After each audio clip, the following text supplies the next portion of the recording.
Yo, my wonderful Biafran brothers and sisters all over the world, all over the globe.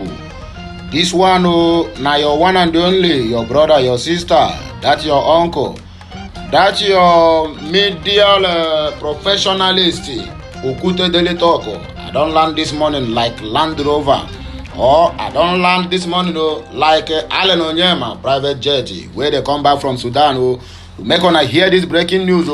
This one is coming from the camp of the indigenous people of Biafra, Ipob.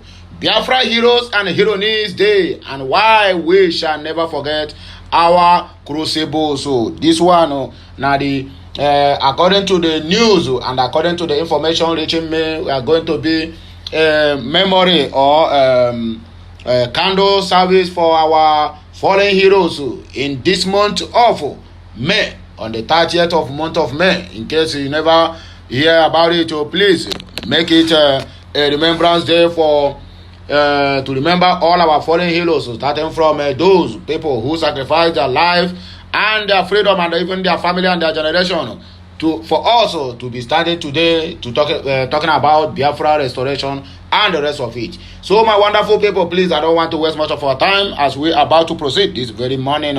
Make you do what? Make you raise up your hand and do what? And hit that subscription button. Make sure you do what? You share any of my message, any of my content, because as you hear and grab the message and also the wisdom that attach to it, your neighbor, that's your colleague or your fellow classmate, they need to also get that same wisdom as well. So my dear people, please, I'm begging each and every one of us, make sure that they subscribe as you watch it, and as you view, make it also they drop your comment at the comment section. No abuse, please. Let us be matured in our approach. This one, another Obonga message where we go make as one of our top headlines this morning. Ohaneze Ndigbo, Ipob, and also one Arewa group who is advising Buhari against releasing Mazi Nnamdi Kanu. These people now, they don't come signal out. Say their problem for Nigeria now. Not even the killings in the south, in the northeast, northwest, and north central. Not even the mamming, not even the kidnapping, not even the poverty that their political elites are doing to them. The only thing they focus now is the case of Mazi Nnamdi Kanu. And they have must understand that Oku Ipob and Mazi Nnamdi Kanu Nichi Oga Tugi and this forum called the Arewa Forum. Make gonna do what? Make gonna take time because they gonna begin the experience whether I never see before, because the struggle of Biafra is what is divine. It is never just a single man something. No, it is collective effort. And in other words, our fallen heroes are strongly behind us in this struggle. The amalgamation of 1914 that joined the intellectuals with some cows, mumu people, it have expired, and now it's time to do what? To proceed. But I hope our political allies who are representing us at the federal level will not go and renew that contract again, because the way I'm seeing it, it seems like they will go there now and sign another thing, and sign the Biafrans into another slavery for another 100 good years. We are here again, make on hear this one. Northern Elders Forum, they don't congratulate Chief Emmanuel Iwanyamu as Ohaneze Ndigbo, President General. This one, yeah, I heard this news and my left ear this morning. Make on hear this former senator of Kaduna West, Abi South, where he named Shehu Sani, he don't come out to come they tell us as a Muhammadu Buhari spokesperson, where be Garoba Shehu and Fema Adesina, they don't brag in almost all the whole TV stations, including Laila Mohammed, going to Washington DC to brag and boast that Muhammadu Buhari have fulfilled all his promises with the same side of their mouth. They came out the other day at Arise TV and tell us that most of the promises that Buhari don't even know about it. They go to channel televisions and they also tell us that Buhari have fulfilled all the promises he made to Nigeria. All emphasis on all he made to Nigeria. Well, look at what he left to us.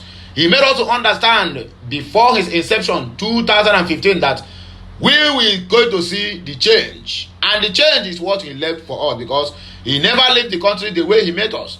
He met us at about 7, 8, 9 or 10 trillion or 12 trillion thereabout debt. But now our debt this thing has risen to almost 77 trillion naira. Just a little blink, bam, we could just clock 100 trillion naira. And the whole countries will come and begin to divide states. China will say, okay, they will take Imo State. No, they will take the southeast. Then IMF, International Monetary Fund, or World Bank, they will take the south. Then other countries where they don't borrow their money, or that will take northeast, northwest, and north central, and they will just divide us, and we will be tenants in our own ancestral land. Buhari leaving behind debt, poverty, banditry, yet boasts of fulfilling promises. Shehu Sani laments. Angry woman for Lagos State, he don't take knife, come by her own co-wife to death in Lagos State. Waiting cause a quarrel or waiting cause a begin, me, I cannot say, but we will come back for the news. Policeman in Abia State, they don't take knife, cut off the man's head. Waiting the man do, I don't know. The small time now, you will hear that this one have to do with the Ipob.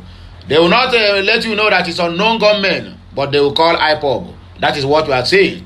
Even more sometimes, the police themselves are the one perpetrating all this heinous crime, just to tarnish the image of Ipob and to label Nnamdi Kanu a terrorist and a killer. They have to do it just to let the international community know that we are not peace-loving people. We are anti-democracy, whereby they are the one that went inside the bush, knock boy, and come outside on the road and begin to ask who knocked that in. APC government and Buhari government, and I don't set Nigeria 100 years back, according to Alhaji Buba Galadima. Police spokesperson react to as officers assault man who refused to release his phone. That is what we keep hearing. Tomorrow, when the youth arise up now to kick against police brutality, the same police will come out and say they have no single right to protest in their own land. I don't know whether we are practicing democracy in this country called Nigeria, or we are practicing autocracy. In short, whichever way it is, Nona go do what? Ona know better than me. So make gonna drop it at the comment section. I'll be right back. So my wonderful people, we are about to take off now. Make gonna do what? Make gonna touch on a seatbelt, because the news we have for you this morning. One day, Oga Adekwa conscious. If na this is my idol, the sense was up. So Oga Adekwa conscious. Biafran heroes and the heroines remembrance, as observed on the 30th of May of every year, is an annual event set aside to remember and honor the countless Biafrans that lost their lives during the genocidal war of 1967 to 1970 against the Biafran people. It is also observed in remembrance of the others murdered for the same Biafra cause since 1970 to death. This day is not only significant for the people of Biafra, but also for the world to recognize the atrocities that occurred during the very war and beyond.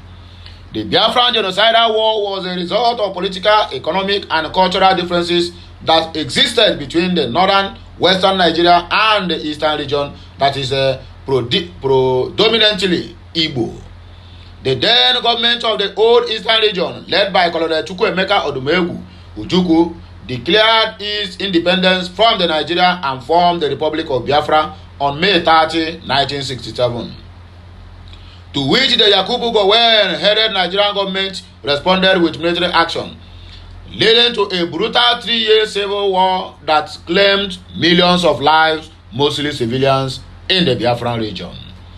The war was marked by significant human rights violations, including the use of starvation as a weapon of war. Nigerian government imposed a blockade on the eastern region, preventing food, medical supplies, and other essential goods from entering the region. This led to a severe humanitarian crisis, with hundreds of thousands of people dying from starvation and preventable diseases. The international community largely ignored the suffering of Biafran people and allowed the atrocities to continue till death.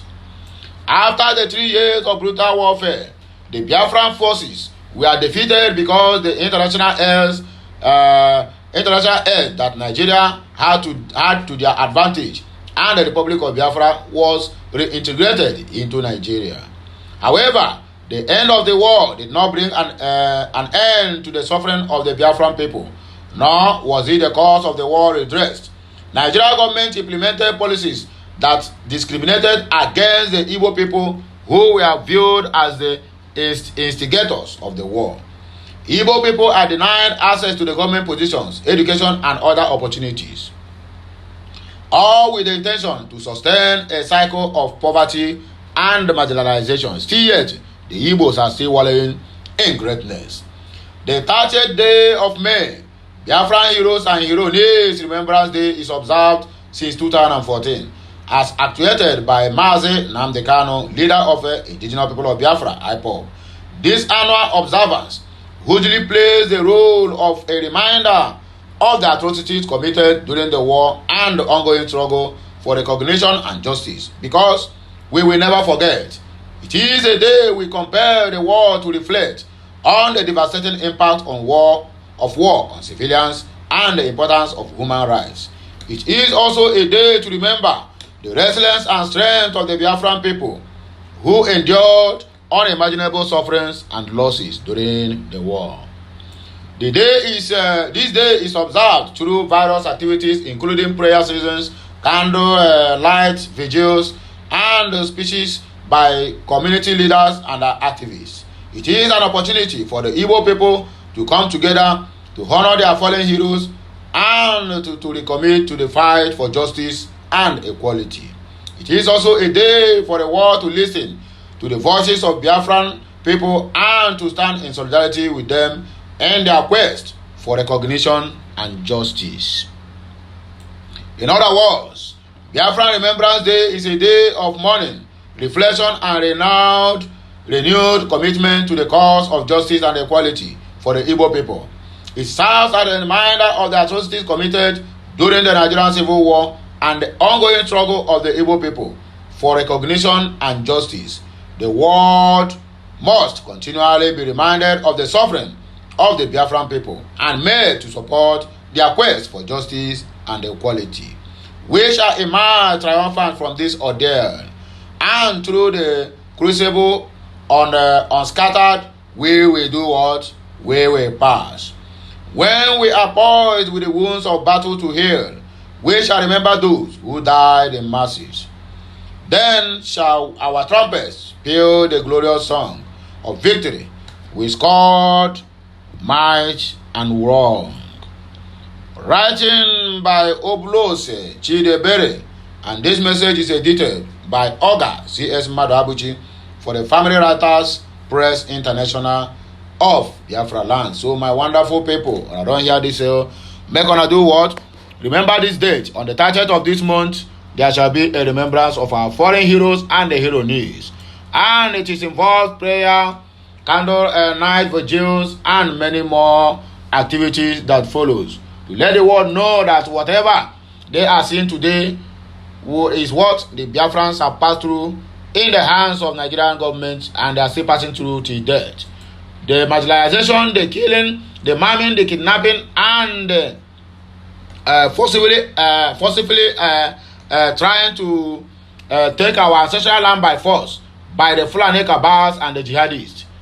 Make the world hear us and hear us clear. Ohaneze Ndi Igbo and Ipob are once Arewa group for advising Buhari against releasing Mazi Nnamdi Kanu, one of our top headlines. The indigenous people of Biafra, Ipob, has condemned the call by the Arewa community in southern Nigeria that President Muhammadu Buhari should not release his leader Nnamdi Kanu before May 29. Ipob warned the Arewa community to stop talking trash against Kanu's release. The leader of the community, Musa Saidu, made the call while faulting the remark by the President General of Ohaneze Ndi Igbo, Chief Emmanuel Iwanyanwu. Reacting to the spokesman of Ipob, Ima Powerful, described the Arewa community as mushroom group displaying its ignorance for the world to see. No, not ignorance only. He want to be relevant in the society. So he want to use Ipob to trend. Because once you mention Ipob in some of your posts, you'll find out that if any of your posts before used to have 100 views, you will have 1 million views because Ipob is involved. So you want to trend and collect views from Ipob, right? Yet you people don't like Ipob. Wahala no dey finish. In a statement, Powerful said, "We, the indigenous people of Biafra, Ipob, under the command of Mazi Nnamdi Okuchukwu Kanu, condemn the unguided statement credited to non-existent and so-called Southern Arewa Forum against the unconditional release of Nnamdi Kanu. It is obvious that the Mushroom Arewa group is displaying their ignorance and cluelessness to the public. They forgot that Mazi Nnamdi Kanu's case is in the hands of Supreme Court of Nigeria to decide and not theirs. It is unfortunate that we forced into unity with people who don't subscribe to the rule of law. These people have dragged the reputation of Nigeria through the mud. Today, Nigeria is considered a pariah state among civilized nations."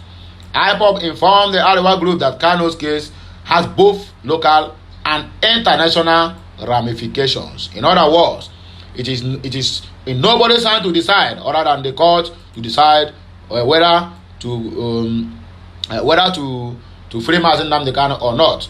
Whereas as we all may know it, that Mazi Nnamdi Kanu have long been freed and acquitted. But the people we are being marched to is people who don't know what is called law. Imagine where you are going to court with a cow. What do you expect? Human being going to court with a cow. Northern elders congratulate Iwanyanwu as Ohaneze Ndigbo President General. When you are expatiated, you are elaborated. Ivuka, evil. The Northern Elders Forum has congratulated Emmanuel Iwanyanwu on his emergence as the President General of Ohaneze Ndigbo. Northern Elders Forum Director Publicity and Advocacy, Dr. Hakim Baba Ahmed, said the body looks toward continuing its engagement with Ohaneze under Iwanyanwu's reign. Baba Ahmed expressed hope that Iwanyanwu's tenure will bring about an improved alliance cohesion and a national consensus that would help Nigeria through its difficult stages. A statement by Baba Ahmed reads, "We at the forum believe that an opportunity should be created where fundamental issues about our past and defining decisions regarding our future should be discussed as dispassionately as possible, and solutions found to them. We see Iwanyanwu as leading Ohaneze Ndigbo worldwide successfully through these discussions, in which the North will play its role without preconditions or prejudice." According to Baba Ahmed, over the weekend, notable Igbo leaders met in Enugu where they adopted Iwanyanwu as the President General of Ohaneze Ndigbo. The leaders include the 5 governors of the southeast states and other leaders of the zone. And I saw the thing take be. Buhari, make you listen to what you are leaving behind though, to the Nigerian people. You promise us that we are going to see change. According to your acceptance speech in 2019, when you read your way into the Nigerians' minds, you said Nigeria have given you to serve another additional 4 years. Now Nigeria will know the difference. And truly, you show us Pepe. We don't know the difference between a cow and a human being. Former Kaduna Central lawmaker Shehu Sani has criticized President Muhammadu Buhari for claiming he has delivered on the challenge he promised Nigerians while campaigning for the office in 2015. Taking to his verified Twitter page on Wednesday morning, Senator Sani said the outgoing president was boasting of fulfilling his promises to Nigerians while he is leaving behind a huge debt and masses of citizens in poverty. Quoting a report by the United Nations International Children's Emergency Fund, UNICEF, Sani said over 133 million Nigerians are living in poverty in Nigeria. He further asserted that Buhari will be leaving behind banditry, killings, and kidnapping for the incoming administration. The president is leaving behind 77 trillion naira debt, 133 million poverty, striking people 25 million. People at the risk of hunger, according to UNICEF, 10 million out of school children, mass killings and kidnappings on a daily basis. Yet, he said he had delivered on the change he promised, Senator Sani wrote on his Twitter account. Angry woman, a man who married 2 wives, he don't create problem for himself, as the other one, he don't take knife, come by, other one, even the other one say, as he get belly, but that woman still get the man, come by him. I wonder what will happen.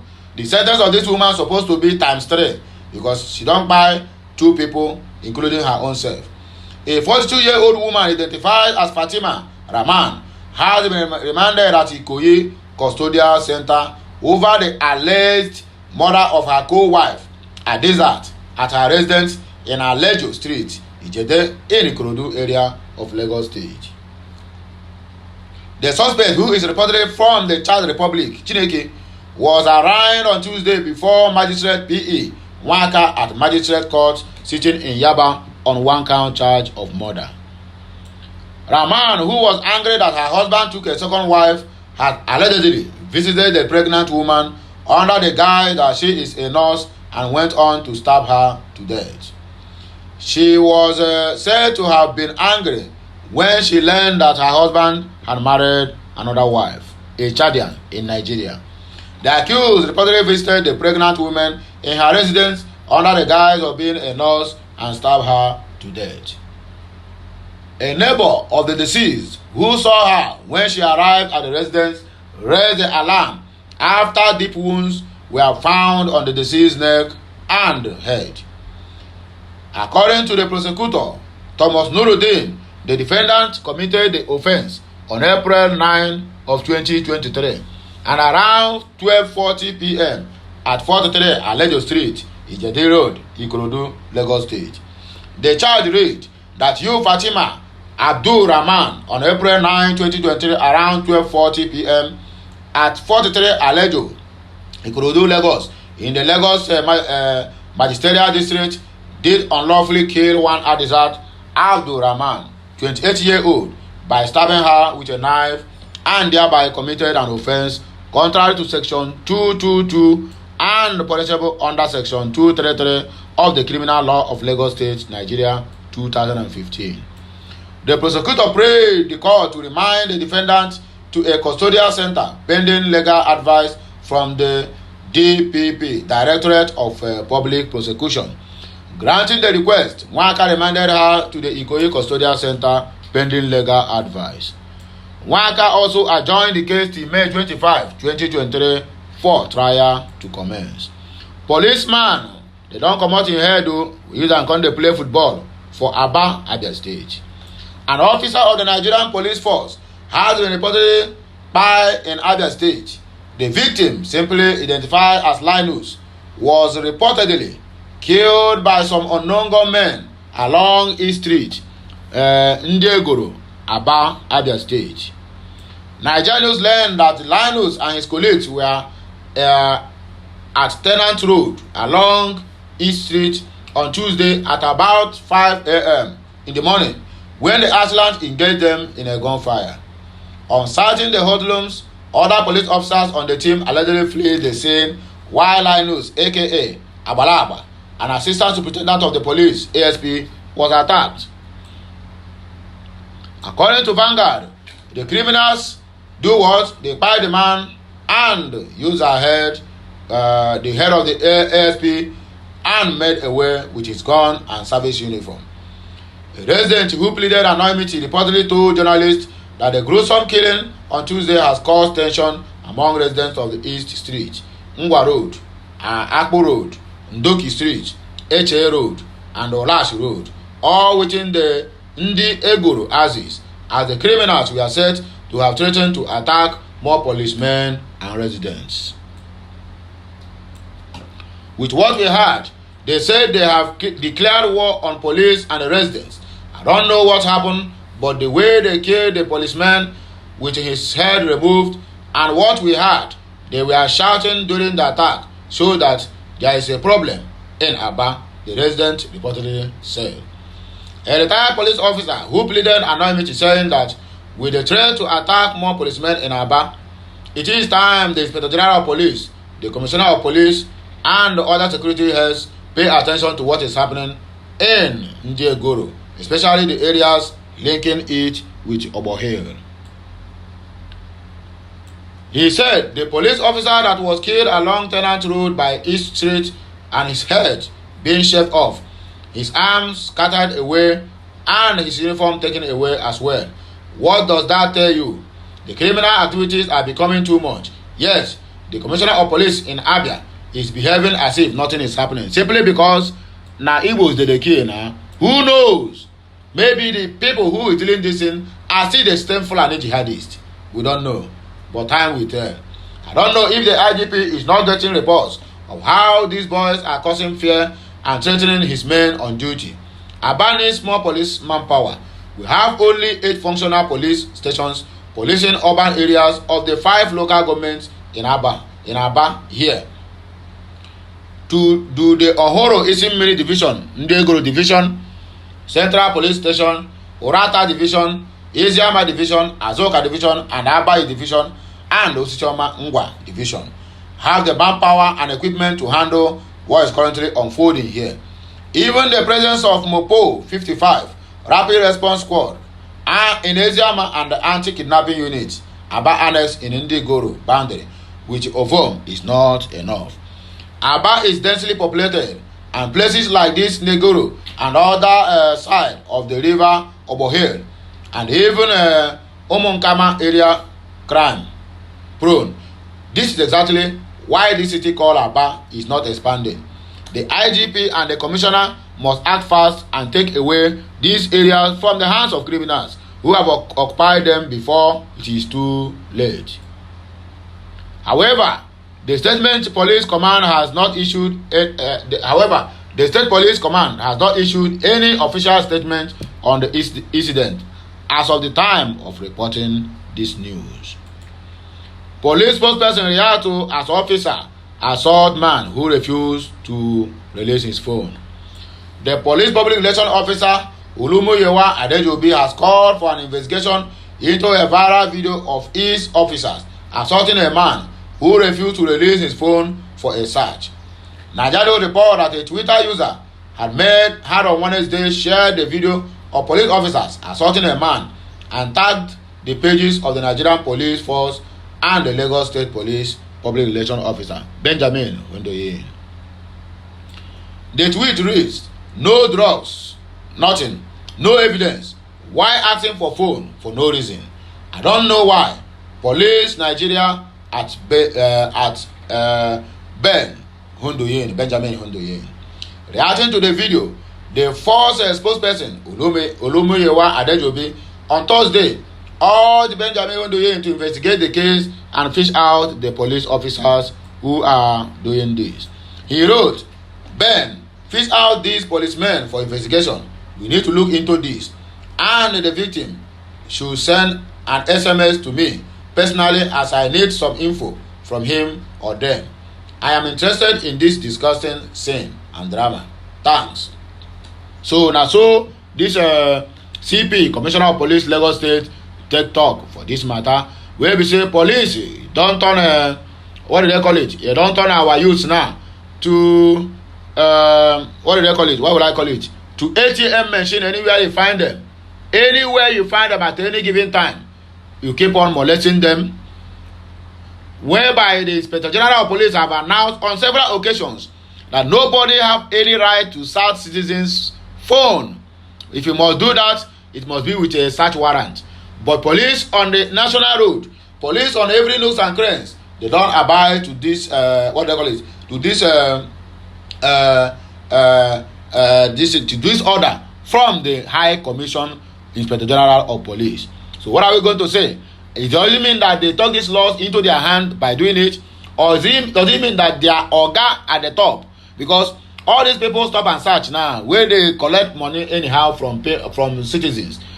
They are being sent by orga at the office, either inspector, CP, or whatever, sending them to go out there to molest people to get. They are giving them even daily targets of how much they're supposed to bring to the table, and that is why they can do anything to satisfy the one who is paying their salary. Otherwise, my dear, your salary is at stake. So my wonderful people, please let us take this last but not the least. Say Seyi Law cries out as troll rains curses on his family in UK. Nigerian comedian Uluwa Seyitan Aletai, popularly known as Seyi Law, has cried out over a disastrous message his wife Ebere received from a troll over his political affiliation with President-elect Bola Tinubu. Nigerians recall that the comedian publicly supported the former governor of Lagos State during the election and also performed at a dinner held in honor of his 2-day visit to Port Harcourt on Wednesday night, April 3, 2023. In a screenshot shared on Twitter, a troll prayed for the death of Seyi Lawyer's daughter, stating that life will be uncomfortable for his family in the UK where they reside. The troll added that since the comedian wants to destroy Nigeria, his daughter would also lose her life in the UK. He captioned the post, "See what one of them sent to my wife, even more in my DM for not supporting their candidate.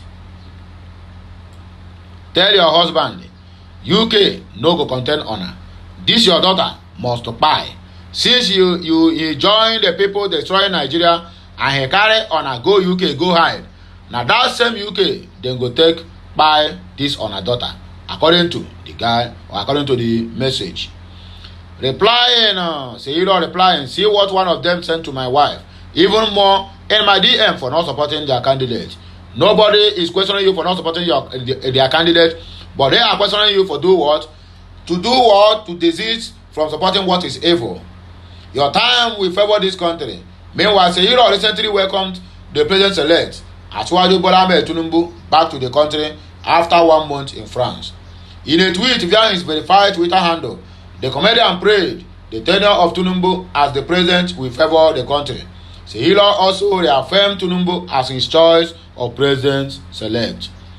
He wrote, "Welcome home, Ile Baba Omo Okin Bomoleru, Kakabo Asiwaju Bola Tinubu. Your time will favor this country, my choice, my president-elect." This one is coming from Seyi Law, the comedian. So my wonderful people, if you have anything to say concerning this video, please drop it at the comment section. And as you're commenting, please make sure you subscribe, like, and also share. I will back again with another blockbuster. But before then, happy Friday to you all. TGIF, thank God it is Friday. Have a nice day, and may this day bring us joy, overflow, and bless us in all ramifications. Our feet can never stumble, and we shall never fall a victim of any kind. This day shall be a blessing unto us and to our family, to our household, and unto our generations. And so shall it be. Have a nice day. I am signing out. Take care. May God Almighty bless us in the east, west, north, and south. Amen and amen. Bye for now. Kemesiano.